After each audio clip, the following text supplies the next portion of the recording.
Good morning student. आज हम करेंगे लोक प्रशासन का जो लेसन हमारा चला हुआ है उसका नेक्स्ट पोर्शन है। लोक प्रशासन की प्रकृति के जो सिद्धांत हम कर रहे हैं उसमें पोस्ट कोप का दृष्टिकोण। पोस्ट कोप जो कि इस लेसन का सबसे इम्पोर्टेंट क्वेश्चन से एक आता है, तो उस क्वेश्चन को आज हम यहाँ पर लर्न करेंगे। तो सबसे पहले हम जान लेते हैं कि जो पोस्ट कोप था, पोस्ट कोप का जो विचार था वो कौन लिखेगा। क्या लोक प्रशासन का संबंध मात्र सरकार की कैसे से ही है, कि मतलब इसका कहने का अर्थ क्या है कि जो लोक प्रशासन का संबंध है क्या जो सरकार कैसे काम करती है उससे ही जुड़ा है। कैसे का अर्थ प्रक्रिया या प्रक्रियाएं हैं, यानी कि जो सरकार के काम करने की जो क्रियाएं हैं उसका अर्थ है यहाँ पर लिया गया कैसे। लोक प्रशासन की प्रक्रियाओं का अध्ययन, लोक प्रशासन की प्रक्रियाओं का अध्ययन है कि जो प्रशासन की जो कार्यविधि है उसकी जो प्रक्रिया है उनका अध्ययन है लोक प्रशासन। लोक प्रशासन के कार्य क्षेत्र के संबंध में लूथर गुलिक ने जिस मत को प्रतिपादित किया था उसे पोस्ट कोप कहा जाता था। यानी कि पोस्ट कोप दृष्टिकोण के जो प्रतिपादक थे वो थे लूथर गुलिक। कौन थे भाई? लूथर गुलिक। लूथर गुलिक से पहले उर्विक और हेनरी फयोल इत्यादि विद्वानों ने भी पोस्ट कोप दृष्टिकोण अपनाया था। ये इससे पहले भी कुछ दो विद्वान थे जिन्होंने इसको अपनाया था, परंतु इन विचारों की सुव्यवस्थित ढंग से प्रस्तुत करने का श्रेय गुलिक को ही है। लेकिन जिस तरह से नियोजित तरीके से इस विचार को आगे बढ़ाया था वो था लूथर गुलिक। पोस्ट कोप शब्द अंग्रेजी भाषा के 7 शब्दों के प्रथम अक्षरों को मिलाकर बनाया गया है। जो पोस्ट कोप शब्द है ये अंग्रेजी भाषा के 7 शब्दों के प्रथम अक्षरों को मिलाकर बनाया गया है। वे इस प्रकार हैं। पी से प्लानिंग, इनकी योजना बनाना। ओ से ऑर्गेनाइजेशन मतलब संगठन बनाना। एस से स्टाफिंग, कर्मचारियों की व्यवस्था करना। डी से डायरेक्शन, निर्देशन करना। को से कोऑर्डिनेशन, समन्वय करना। आर से रिपोर्टिंग, रपट देना। और बी से बजटिंग, बजट तैयार करना। ये है पोस्ट कोप का मीनिंग, जो अंग्रेजी के 7 शब्दों से बना है। 7 शब्दों के पहले अक्षरों को लेकर ये बनाया गया है। इसका संपूर्ण अर्थ ये होता है। इन शब्दों से निम्नलिखित क्रियाओं का बोध होता है। जो ये 7 शब्द हैं जिनसे ये शब्द बना उससे हमें निम्नलिखित क्रियाओं का बोध होता है। नंबर 1 पी, इनकी योजना बनाना। पहला कौन सा था? पी, योजना बनाना। प्लानिंग अर्थात योजना कार्यों की रूपरेखा तैयार करना और निश्चित ध्येय की प्राप्ति के लिए नीतियों का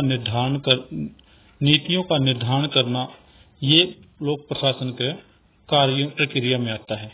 नंबर 2 को संगठन बनाना, इनके ऑर्गेनाइजेशन, संगठन बनाना। इसका उद्देश्य प्रशासकीय ढांचे इस प्रकार संगठित करना है ताकि प्रशासकीय कार्यों का विभाजन उचित ढंग से किया जा सके और विभाग में समन्वय किया जा सके। एम, कर्मचारियों की व्यवस्था करना, इनके मैनेजिंग करना। स्टाफ अर्थात संपूर्ण कर्मचारी वर्ग की नियुक्ति, प्रशिक्षण और उनके लिए कार्य करने की अनुकूल दशाओं का निर्माण करना चाहिए। कर्मचारियों की व्यवस्था एम में, मैनेजिंग में। डी, निर्देशन, इनके डायरेक्टिंग।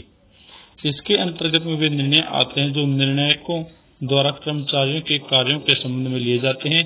ये निर्णय सामान्य आदेशों के रूप में संहित करके प्रशासकीय कर्मचारियों तक पहुंचाए जाते हैं। किसी भी काम से संबंधित जो निर्णय आते हैं को समन्वय करना, कार्य के विभिन्न भागों को परस्पर संबंधित करना अथवा उनमें सामंजस्य स्थापित करने की, सामंजस्य बनाना की जो ड्यूटियों से संबंधित जो भी कार्य है उनके अंदर सामंजस्य बनाना की, किस कर्मचारी की क्या ड्यूटी होगी, कैसा उसका कार्य होगा, कैसे उसके कर्तव्य होंगे, किस तरह से उसको निर्वहन करना होगा, ये सारे के सारे समन्वय की स्थिति में आ जाते हैं। आर, रिपोर्टिंग करना, इनके रपट देना। रिपोर्टिंग अर्थात रपट देना, इसका उद्देश्य वरिष्ठ तथा निम्न कर्मचारियों के कार्यों के संबंध में निरीक्षण अधिकारियों को सूचित करना है।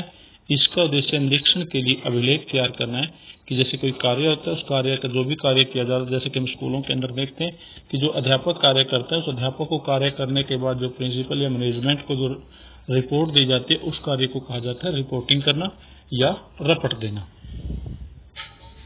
उसके बाद लास्ट कार्य है बजट। बजट क्या तैयार करना। इसके अंतर्गत हम वित्तीय व्यवस्था का संक्षिप्त अध्ययन करते हैं। विशेष रूप से इसका अध्ययन बजट तैयार करने से इनके जो वित्तीय संस्था है, इनके जो हमारा संगठन है, संगठन के कार्य को संचालन करने के लिए जो धन की या पैसे की आवश्यकता होती है, उस व्यवस्था को पूरा करने के लिए कि कितना पैसे के को संचालन करने की जरूरत है, कितनी नई सुविधाएं करनी है, कितनी जो व्यवस्था जो पुरानी सुविधाओं को बनाए रखने के लिए पैसे की जरूरत है, वो सारी की सारी जो रिपोर्ट तैयार की जाती है, जो उसका अनुमान तैयार किया जाता है, जो आंकड़े तैयार किए जाते हैं, उनको बजट कहा जाता है। उपयुक्त पोस्ट क्रॉप क्रियाएं सभी संगठनों में संपन्न की जाती है, और जो क्रियाएं चाहे वो निजी प्रशासन है, चाहे वो लोक प्रशासन है, सभी प्रशासनों के अंदर ये क्रियाएं संपन्न की जाती हैं। प्रशासन का चाहे कोई भी क्षेत्र हो तथा कोई भी उद्देश्य हो, ये प्रबंध संबंध सामान्य समस्याएं सब में एक जैसी एवं अनिवार्य होती हैं कि जो उद्देश्य हैं, जो समस्याएं हैं, वो सभी एक जैसी हैं। लोक प्रशासनिक कार्य क्षेत्र के संबंध में पोस्ट क्रॉप विचार को समानता स्वीकार किया जाता है। इस दृष्टिकोण या विचारधारा की आलोचना निम्नलिखित आधारों पर की जाती है। लेकिन जो अगर हम देखें कि पोस्ट क्रॉप के माध्यम से अगर हमने देखा कि ये सारे के सारे संपूर्ण व्यवस्था को दिखा रहा है कि इसमें तो कोई कमी नहीं, लेकिन इसके अंदर भी कुछ खामियां हैं जिसकी आलोचना यहाँ पर नीचे दी गई। आलोचना में क्या आता है? नंबर 1, मानवीय संबंधों की अपेक्षा है इसमें, कि जो मानवों के संबंध है, इनके इंसानों के जो आपसी संबंध है, उन संबंधों की इसमें उपेक्षा की गई है। जैसे कि मानवीय संबंधों के दृष्टिकोण के लेखक का कहना है कि पोस्ट क्रॉप को लोक प्रशासन कहना प्रशासन का एक अत्यंत निर्जीव शुष्क सा व मत चित्र प्रस्तुत करना है। होर्थान प्रयोग के बाद लोक प्रशासन के क्षेत्र में स्वीकृत होता जा रहा है कि प्रशासन एक मानवीय कला है, एक सामाजिक विज्ञान है जिसे केवल नट और बोल्ट की तरह नहीं पढ़ा जा सकता। श्रमिक भी प्रशासक की भांति एक मनुष्य है। प्रशासन की इसी तथ्य की उपेक्षा करना अनुचित है कि जो इसमें श्रमिकों, इनके मजदूरों की उपेक्षा की जाती है। पोस्ट क्रॉप विचारधारा इस तत्व के प्रति उदासीन है। इस प्रकार मानवीय संबंधों का दृष्टिकोण अपनाने वाला पोस्ट क्रॉप विचार को स्वीकार नहीं करता। दूसरी आलोचना की जाती है, पाठ्य विषय के ज्ञान की उपेक्षा की जाती है। इसमें पोस्ट क्रॉप सिद्धांत के आलोचकों की यह मान्यता है कि वह अत्यंत स्वेच्छाचारी तथा काल्पनिक सिद्धांत है और जिसके अंदर प्रशासन के वास्तविक तत्व का त्याग करके काल्पनिक चिंतन किया जाता है। इसके विरुद्ध यह भी तर्क दिया जाता है कि प्रबंध से परे कार्य को प्रशासन के क्षेत्र में निष्कासित करना ठीक उसी प्रकार है जिस प्रकार नीचे की ईंटों की दीवार का एक भाग इंकार करना। पोस्ट क्रॉप को यदि प्रशासन का सामान्य तत्व स्वीकार कर लिया जाए तो उसके अर्थ होंगे प्रशासन के हृदय को बाहर निकाल फेंकना, क्योंकि उसका संबंध प्रबंध तक ही सीमित नहीं, वरना शिक्षा, चिकित्सा तथा सुरक्षा आदि से भी इसके लिए प्राविधिक योग्यता की आवश्यकता होती है। पोस्ट क्रॉप की इन्हीं कमियों के कारण तथा उससे अभावों को दूर करने की दृष्टि से मैरियम आदि लेखकों ने इस बात पर बल दिया कि प्रभावशाली प्रशासन प्रतिस्थापित करने के लिए उस विषम वस्तु का अच्छा ज्ञान अर्जित करना आवश्यक है जिससे कि अभिकरण का गहरा संबंध है। प्रशासन का मूल संबंध श्रेणी क्रियाओं से होता है जो विविध प्रकार की जन सेवाओं को संगठित करते हैं। ये सेवाएं अपने ही विशेष तकनीक ज्ञान रखती हैं जिसका सामयिक पोस्टकार्ड में नहीं है। मैरियो ने प्रशासन की एक कैंची के समान 2 फलकों वाले यंत्र का भाग कहा है। इस यंत्र का भाग पोस्ट क्रॉप के अंतर्गत आता है। दूसरे भाग में विषय वस्तु का ज्ञानन समाविष्ट होता है। कुशल प्रशासक के लिए यह आवश्यक है कि दोनों ही भाग ठीक प्रकार से करते रहें। अतः पोस्ट क्रॉप का संबंध प्रशासन के व्यवहारिक ज्ञान से है तथा वस्तु विनिमय के सिद्धांत का संबंध उसके सैद्धांतिक पक्ष से है। जो तीसरा जो पॉइंट है उसके आधार पर इसका जो आलोचना की गई है, लोक प्रशासन के क्षेत्र में संबंधित एक अन्य दृष्टिकोण है। इसमें क्या है? लोक कल्याणी दृष्टिकोण की, जिसमें जो हमारा चौथा सिद्धांत माना गया है। लोक कल्याणी दृष्टिकोण लोक प्रशासन के क्षेत्र में संदिग्ध एक अन्य दृष्टिकोण है। इसे आदर्शवादी या दृष्टिकोण भी कहा जाता है। इस दृष्टिकोण को कहा जाता है आदर्शवादी दृष्टिकोण, लोक कल्याणी दृष्टिकोण को।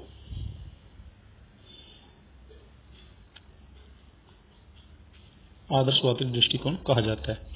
इसे आदर्शवादी दृष्टिकोण भी कहा जाता है। इस दृष्टिकोण के समर्थक राज्य और लोक प्रशासन के अधिक अंतर नहीं मानते, कि जिसके समर्थक के चाहने वाले वो राज्य और जो लोक प्रशासन उसमें कोई ज्यादा अंतर नहीं मानते, मतलब लोगों की इच्छा के अनुसार ज्यादा प्रभावी मानते हैं। उनके मत अनुसार वर्तमान समय में राज्य लोक कल्याणकारी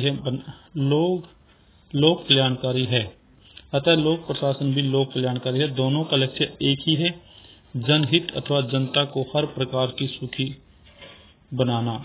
इस दृष्टिकोण के समर्थक कहते हैं कि आज लोक प्रशासन सम्यक जीवन का रक्षक मात्र ही नहीं, वह सामाजिक न्याय और सामाजिक परिवर्तन का भी महान साधक है। इससे स्पष्ट होता है कि लोक प्रशासन का क्षेत्र जनता के हित में किए जाने वाले सभी कार्य तक फैला हुआ है। एल.डी. व्हाइट ने लोक प्रशासन के बारे में कहा था,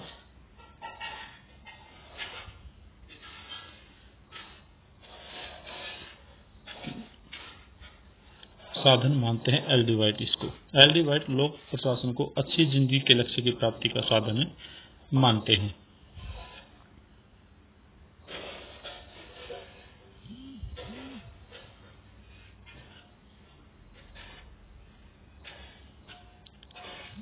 इसी को आगे बढ़ाते हुए संयुक्त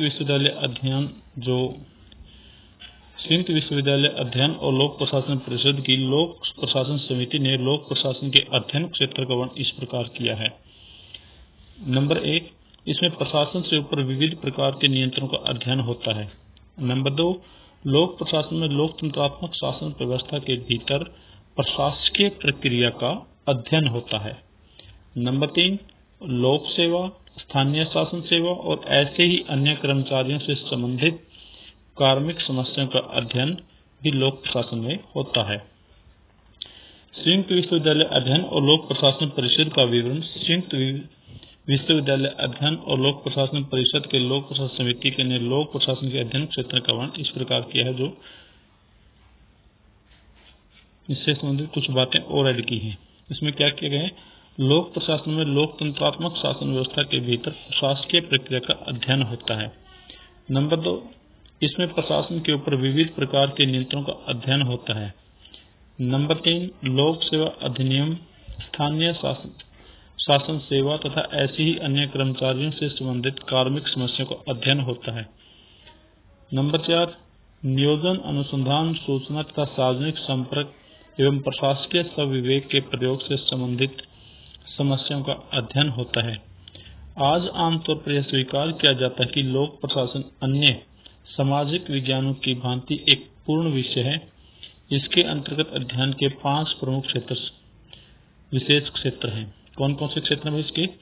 नंबर 1, प्रशासनिक अथवा संगठनात्मक विद्वानों का अध्ययन, सिद्धांतों का अध्ययन। नंबर 2,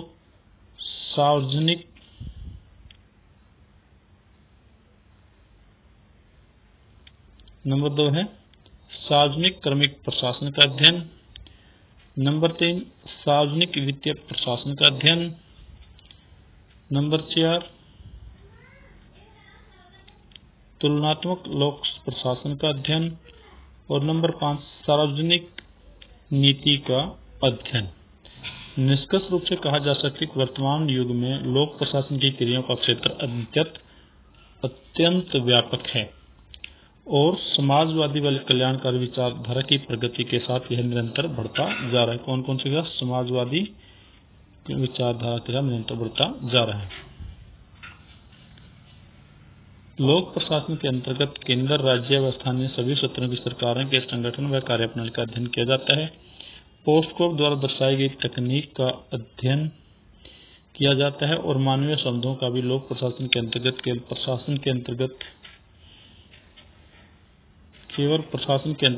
प्रशासन की तकनीकों तथा विधियों का ही अध्ययन नहीं किया जाना चाहिए, बल्कि इसको अपना ध्यान उन मनुष्यों पर भी केंद्रित करना चाहिए जो कि उन तकनीकी व विधियों का प्रयोग करते हैं जो प्रशासनिक संगठनों में काम करते हैं। लोक प्रशासन के विकास पर वर्षों से बदलती हुई सामाजिक परिस्थितियां एवं अन्य संबंधित सामाजिक विज्ञानों का गहन प्रभाव विकसित होता है। लोक प्रशासन में मुख्य रूप से प्रशासनिक और प्रबंधकीय साधनों और सिद्धांतों जैसे बजट बनाने, प्रबंध तकनीकों का सक्रियात्मक अनुसंधान, विधियों को लागू करने, कंप्यूटर विज्ञान आदि के प्रयोग पर बल दिया जा रहा है। प्रबंधकीय कृति की ओर इतना अधिक झुकने के कारण यह सामाजिक विज्ञान वाले स्वरूप